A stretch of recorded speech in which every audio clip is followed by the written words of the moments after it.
오늘 우리에게 주시는 생명의 말씀은 히브리서 9장 23절에서 28절 말씀입니다. 오늘 4월 1일입니다. 첫날인데 4월 달에도 교회와 또 모든 성도님들의 가정과 자녀들 위해 주님의 보혈로 덮어주시고 하나님께서 지키시고 보호하심의 은혜가 있기를 주님의 이름으로 축원합니다. 동서고금을 막론하고 사람은 누구나 다 행복하게 살기를 원합니다. 그런데 인생을 살다 보면은 원치 않는 질병이나 사고로 어려움을 겪기도 하고 결혼에 실패하거나 사업에 실패하는 경우도 있습니다.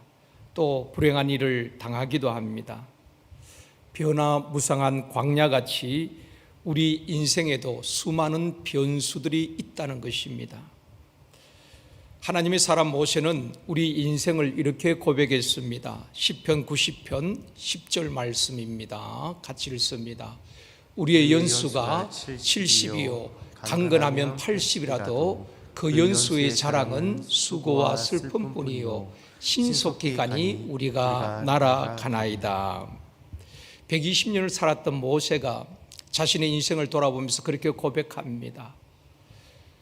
우리 인생이 70이고 강건하면 80인데 요사이처럼 100세 시대에 살아도 세월이 얼마나 빨리 흘러가는지 신속히 가는데 날아가는 것 같다라고 표현을 하고 있습니다.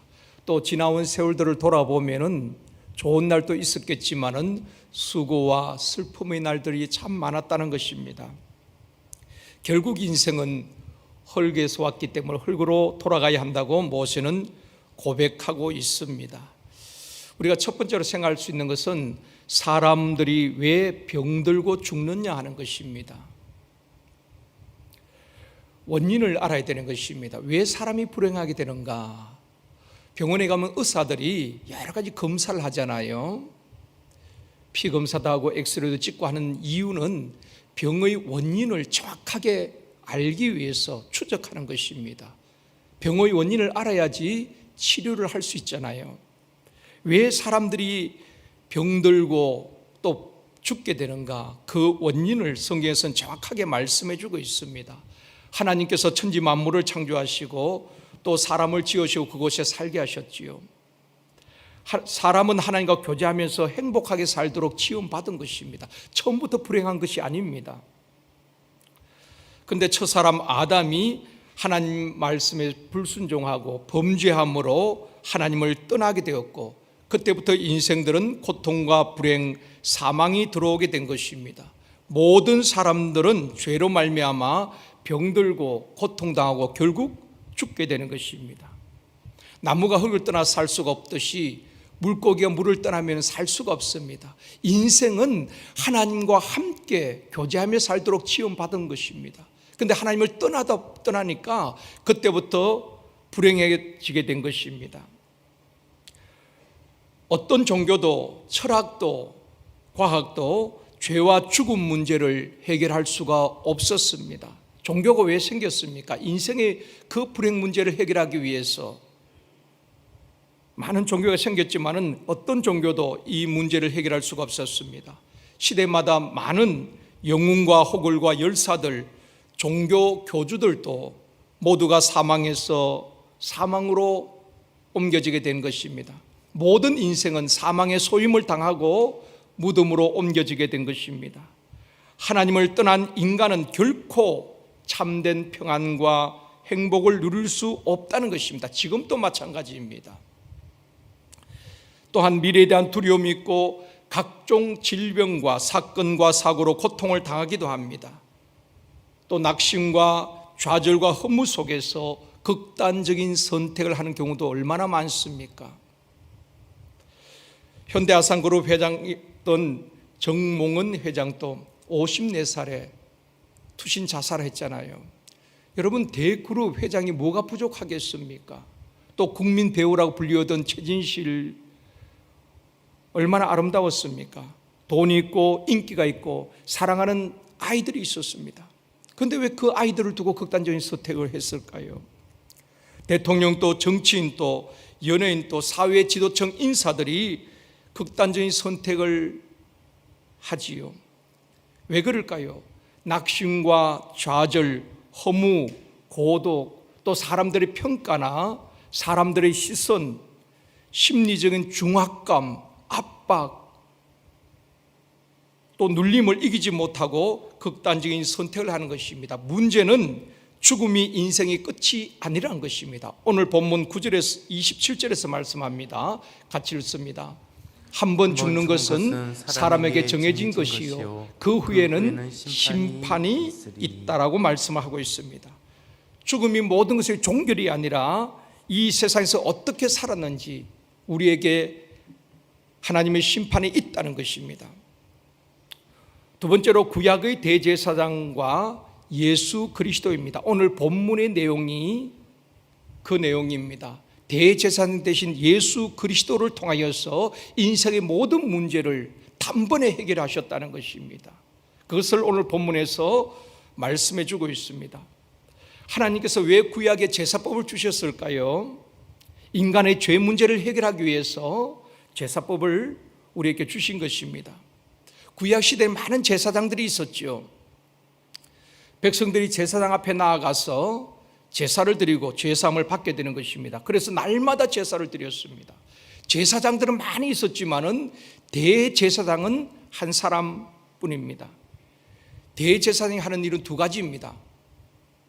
하나님의 말씀을 가르치는 것과 1년에 한 차례 속죄일에 지성소에 들어가서 백성들의 죄를 대속하여 피를 언약궤에 뿌리는 것입니다.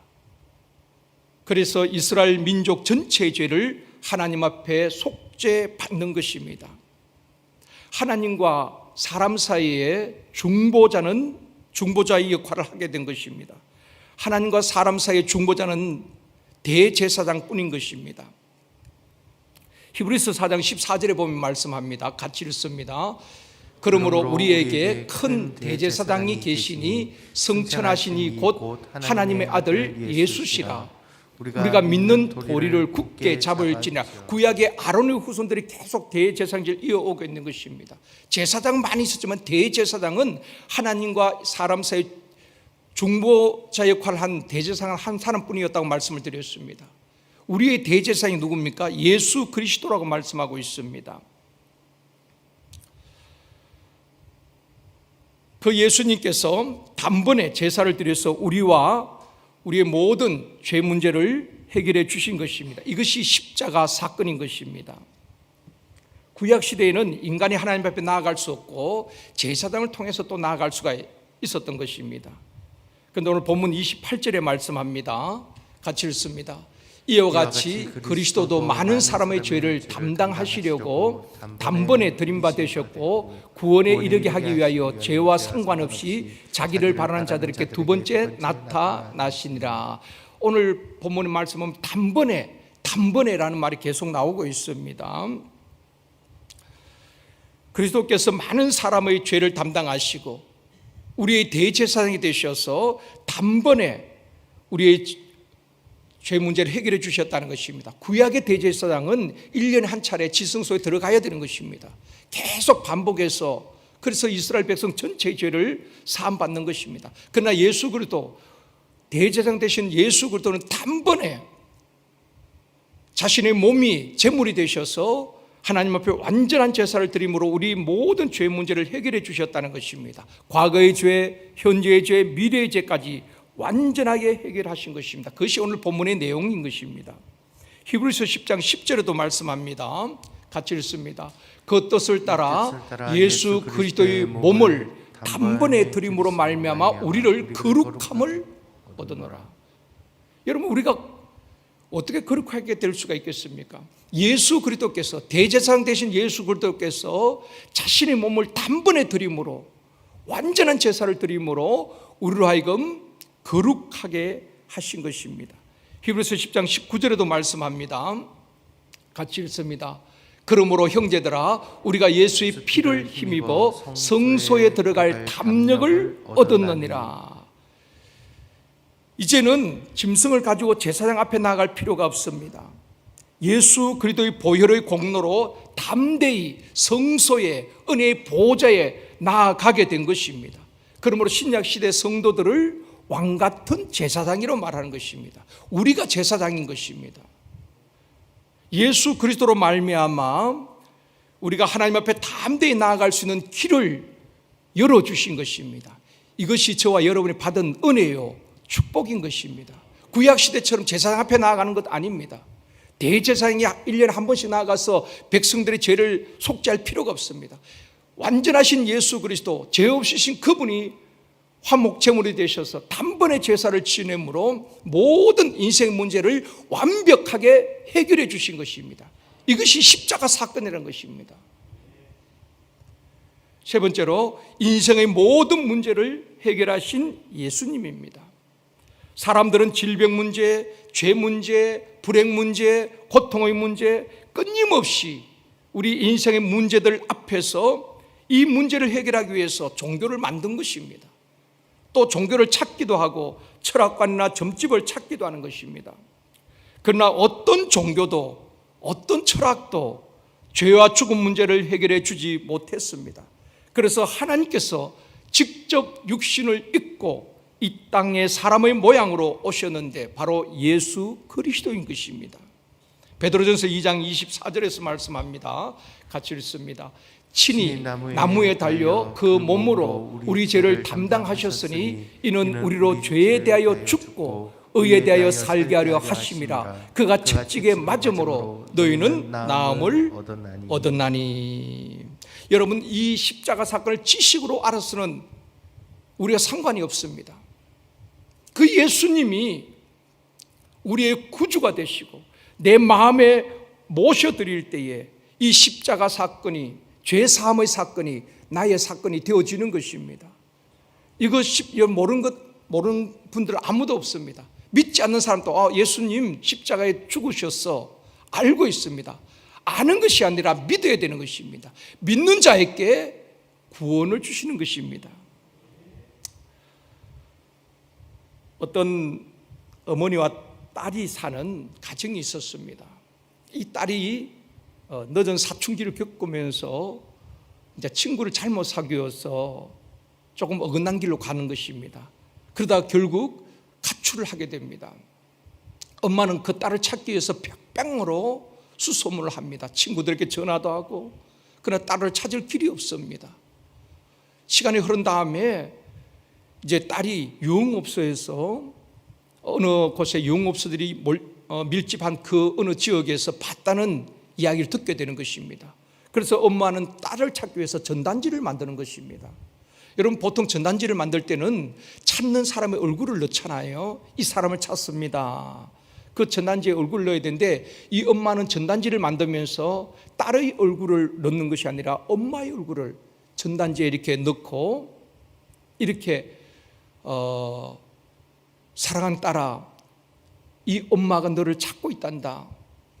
그런 이렇게 글을 써서 전단지를 만들어서 그 유흥업소에 있는 곳에 다 붙여놓은 것입니다. 그 딸이 어느 날 그걸 보게 된 것입니다. 그리고 자기 잘못을 뉘우치고 엄마 품으로 돌아오게 되었어요. 그리고 딸이 이제 물어보는 것입니다. 엄마, 전단지를 만들려면은 나를 찾으려면 나의 얼굴을, 내 사진을 이렇게 넣어야 되는데 왜 엄마 사진을 넣었어요? 엄마가 말합니다. 너는 아직 젊고 또 결혼도 해야 되는데 너 얼굴이 그렇게 알려지면은 수치를 당하게 되어지고 너의 장래에 지장이 있을까 봐서 엄마의 얼굴을 넣었단다. 수치를 당해도 엄마가 당하겠다는 것입니다. 그것이 부모의 마음 아니겠습니까? 우리 주님이 그러하셨다는 것입니다. 우리가 당해야 될 모욕과 멸시와 수치와 형벌을 주님이 대신 당하셨다는 것입니다. 그리고 십자가에서 다 이 문제를 해결해 주신 것입니다. 예수님이 우리의 죄와 허물, 가난과 저주, 질병과 약함 모든 것을 담당하시고 십자가에 죽으시고 우리 인생의 문제를 다 해결해 주신 것입니다. 이것을 지식적으로 아는 것이 아니라 고난 주간에 그냥 행사로 새벽을 깨우는 것이 아니라 이 십자가 사건이 나를 위한 사건으로 믿어질 때에 놀라운 은혜와 역사가 우리 가운데 일어나게 될 줄 믿습니다. 미국의 한 청년이 사람을 이렇게 죽이게 됩니다. 성격이 아주 포악했던 것 같습니다. 결국 그는 체포가 되어서 사형 선고를 받게 되는 것입니다. 근데 그의 형이 한 사람이 있었는데 그 형은 동생과는 달리 공직에서 오랫동안 많은 일들을 하게 되는 것입니다. 또 그 나라를 위해서도 많은 공을 세우게 되는 것입니다. 근데 이 형은 동생이 처형된 날을 기다리는 그 동생이 너무 가엾어서 동생을 어떻게 살려보겠다고 백방으로 또 힘을 쓰는 것입니다. 주지사를 찾아가서 사정하고 탄원서를 만들어서 이곳저곳 다니면서 동생을 살리기 위해서 노력을 하는 것입니다.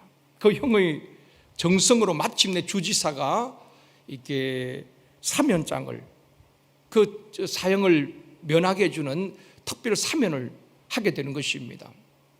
그 사면장을 들고 이 형이 얼마나 기뻤겠습니까? 동생을 살린다 수 있다는 그 기쁜 마음으로 동생을 면회를 가게 되는 것입니다. 그리고 사면장을 일단 뒤에 이제 숨겨놓은 제 동생에게 이렇게 물어보는 것입니다. 만약에 너가 사면이 되면은 이 감옥에서 나오면은 앞으로 너 어떻게 살려고 하니? 형이 이제 동생이 물어보는 것입니다. 그때 동생이 아주 분노에 가득 찬 모습으로 이렇게 말하는 것입니다. 내가 이곳에서 나갈 수 있다면은 제일 먼저 나를 체포해서 감옥에 넣은 그 형사를 찾아서 내가 그 형사를 죽이고 싶다. 그리고 나를 재판한 재판장을 죽일 것이다. 또 내게 불리한 증언한 증언을 모조리 죽여버릴 것이다. 살기등등한 것입니다. 이 말을 들은 형은 말없이 눈물을 흘리면서 돌아 나와 사면장을 찢어버렸다는 것입니다. 동생은 그 감옥에서 나와도 또 여러 사람들을 죽일 것이기 때문에 형은 그 아픈 마음으로 그 사면장을 찢어버리고 돌아왔다는 것입니다. 주님이 십자가에서 우리 인생의 모든 문제를 해결해 주셨지만은 그 주님을 믿지 아니하면은 여전히 죄의 종로로 타고 포로되고 눌린 것에서 우리는 살아갈 수밖에 없는 것입니다. 그러나 예수 그리스도를 나의 구원자로 믿고 영접할 때에 참된 평안과 세상이 줄 수 없는 기쁨과 자유를 누리고 하나님의 자녀된 권세를 누릴 수가 있는 것입니다. 오늘 많은 분들이 예수를 믿어도 수십 년 교회에 다녀도 여전히 불안과 두려움 가운데에 눌려서 그렇게 살아가고 있다는 것입니다. 여러분, 복음이 무엇입니까? 복음은 우리 인생의 모든 문제를 해결해 주셨고, 복음은 우리를 자유케 하는 것입니다. 포로되고 눌린 자를 자유케 하는 것입니다. 가난한 자를 부욕케 하고 포로된 자를 자유케 하고 눈먼 자를 보게 하고 눌린 자를 자유케 하는 복음의 절대 능력을 예수 그리스도 안에서 누릴 수가 있는 것입니다. 4월 달에 이 참된 평안과 자유를 누릴 수 있기를 원합니다. 말씀을 맺겠습니다.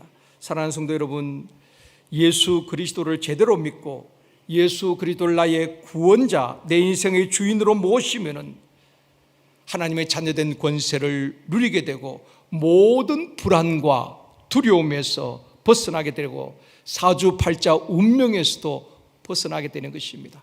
아담의 범죄로 잃어버린 모든 축복을 예수 그리스도께서 회복시켜 주신 것입니다. 원래 하나님께서 우리를 하나님과 교제하도록 만들었지만 죄로 말미암아 하나님을 떠나고 그래서 인생이 불행하게 된 것 아닙니까? 예수 그리스도 안에서 주님과 화목할 수 있는 길을 주님이 다 십자가에서 열어놓으신 것입니다. 그리고 우리에게 참된 평안과 안식을 누리게 하신 것입니다. 사랑하는 성도 여러분, 오늘 하루도 인생의 모든 문제를 해결하신 주님과 동행하며 그 주님께 집중할 수 있기를 원합니다. 내 앞에 있는 문제나 상황이나 환경이 아니라 그것은 우리를 숨막히게 하는 것입니다. 오직 주님, 대제사장 되신 주님, 단번에 자신의 몸을 들여서 우리 인생의 모든 문제를 해결하시고 우리에게 참된 자유와 평안을 누리게 하신 그 주님, 그 주님과 함께 오늘도 평안과 승리의 한날을 누릴 수 있기를 주님의 이름으로 축원합니다.